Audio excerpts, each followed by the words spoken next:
Morning everyone.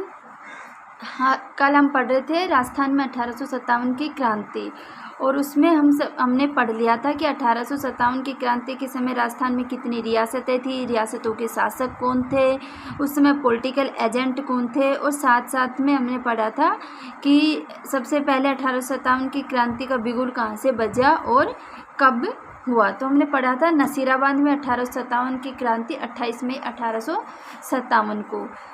Nasirabad में कैसे क्रांति होती है ये हमने कल पढ़ लिया था। अब आज हम शुरू करते हैं नीमच में क्रांति।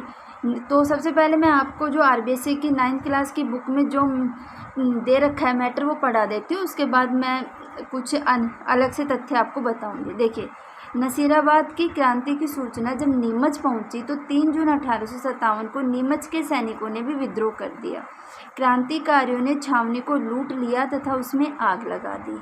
नीमच छावनी को लूटने के बाद क्रांतिकारी नीमच से रवाना होकर सरकारी बंगलों को लूटते हुए उनमें आग लगाते हुए शाहपुरा पहुँचे। शाहपुरा के शासक ने क्रांतिकारियों के अब मैं आपको बता दूं, इस समय शाहपुरा के शासक थे लक्ष्मण सिंह।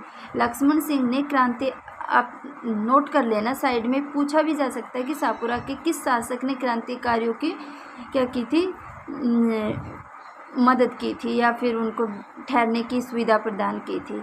तो लक्ष्मण सिंह ने की थी। इसके पश्चात क्रांतिकारी निम्बाहेड़ा पहुँचे। यहाँ की जनता ने इनका बड़ा स्वागत किया। ये भी आ जाता है कि क्रांतिकारियों को कहाँ की जनता ने सबसे बड़ा स्वागत किया था, तो निम्बाहेड़ा की जनता ने। तत्पश्चात क्रांतिकारी यहाँ से देवली, टोंक व आगरा होते हुए दिल्ली पहुँचे। मार्ग में अनेक स्थानों पर जनता ने क्रांतिकारियों का स्वागत किया था। क्रांतिकारियों की संख्या में भी काफ़ी वृद्धि हो गई। नीमच से क्रांतिकारियों के चले जाने के पश्चात यहाँ के एजेजी जो लॉरेंस थे, उनके आदेश पर या निर्देश पर कप्तान सावर्स ने कोटा, बूंदी और मेवाड़ की राजकीय फौजों की सहायता से 8 जून 1857 को नीमच पर क्या किया, पुनः अधिकार कर लिया। भाई 3 जून को तो ये लोग क्रांति का बिगुल बजाते हैं और 8 जून को अंग्रेज वापस से इस पर अधिकार कर लेते हैं। अब मैं आपको कुछ अलग से तथ्य बताती हूँ। देखो कि जब नसीराबाद में क्रांति हो रही थी तो उसकी सूचना नीमच तक पहुंच गई थी और पहुंच गई थी 2 जून 1857 की रात्रि को।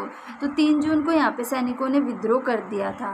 तो जब ये क्रांति हुई तो उससे पहले 2 जून की रात को यहाँ के जो कर्नल एबोट थे, अंग्रेज अधिकारी, कौन, कर्नल एबोट, मैंने यहाँ पे लिख भी रखा है, कर्नल एबोट ने सिपाहियों को धर्मग्रंथ हाथ में पकड़ाया और कहा कि इसकी शपथ खा के आप कंपनी के प्रति वफादार बने रहने की क्या करो, शपथ खाओ। तो उस समय यहाँ पे एक क्रांतिकारी हुआ करते थे मोहम्मद अली बेग। उन्होंने क्या किया, अवध का उदाहरण देते हुए और इस चीज़ का विरोध किया कि भाई हम इस चीज़ की शपथ नहीं खाएंगे।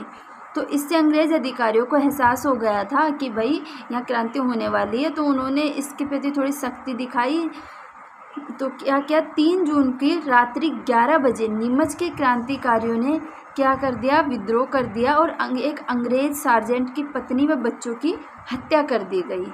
ये अलग से है जो मैं आपको बता रही हूँ, बुक में नहीं है ये सब चीज़ें, कि 3 जून को रात्रि 11 बजे नीमच में क्रांतिकारियों ने एक अंग्रेज सार्जेंट की पत्नी व बच्चों की हत्या कर दी थी। इस समय कप्तान कौन था वहाँ का, मैकडोनाल्ड, क्रांतिकारियों पर नियंत्रण स्थापित करने में असफल रहा। इस समय मैंने अभी बताया था कि नीमच में क्रांतिकारी कौन थे, मोहम्मद अली बेग और हीरा सिंह, दो थे, मोहम्मद अली बेग और हीरा सिंह। तो यहाँ से अंग्रेज मेवाड़ की ओर भागे, तब उन्हें डूंगला में रूगाराम किसान के घर पर शरण दी गई। कहाँ दी गई, रूगाराम किसान के घर पर शरण दी गई। और कप्तान सावर्स तथा बेदला के सामंत कौन, बख्तावर सिंह ने अंग्रेजों की रक्षा की। किसने की, बेदला के सामंत बख्तावर सिंह ने अंग्रेजों की रक्षा की और राव बख्तावर सिंह ने इन अंग्रेजों को मेवाड़ महाराणा स्वरूप सिंह के पास सुरक्षित रखा। कौन था उस समय मेवाड़ के महाराणा, स्वरूप सिंह, उसके पास सुरक्षित रखा। और कहाँ रखते ये भी देखना, मेवाड़ महाराणा ने इन अंग्रेजों को पिछोला झील पर इसी जगमंदिर में शरण दिलाई। याद होगा आपको, कहाँ पे दिलाई, पिछोला झील में इसी जगमंदिर में शरण दिलाई। तो इसी समय हमारे जो क्रांतिकारी थे वो चित्तौड़गढ़ से होते हुए दिल्ली पहुंचते हैं। कैसे, चित्तौड़ से हमीरगढ़, बनेड़ा, शाहपुरा, निम्बाहेड़ा, देवली, टोंक और आगरा होते हुए वो कहाँ पहुँच गए, दिल्ली पहुँच गए। इसमें दे रखा है देखो, देवली, टोंक व आगरा। मैं बताती हूँ, पहले हम चित्तौड़गढ़ से अमीरगढ़, फिर बनेड़ा, फिर निम्बाहेड़ा, शाहपुरा, निम्बाहेड़ा, फिर देवली, टोंक और आगरा होते हुए दिल्ली पहुँच जाते हैं।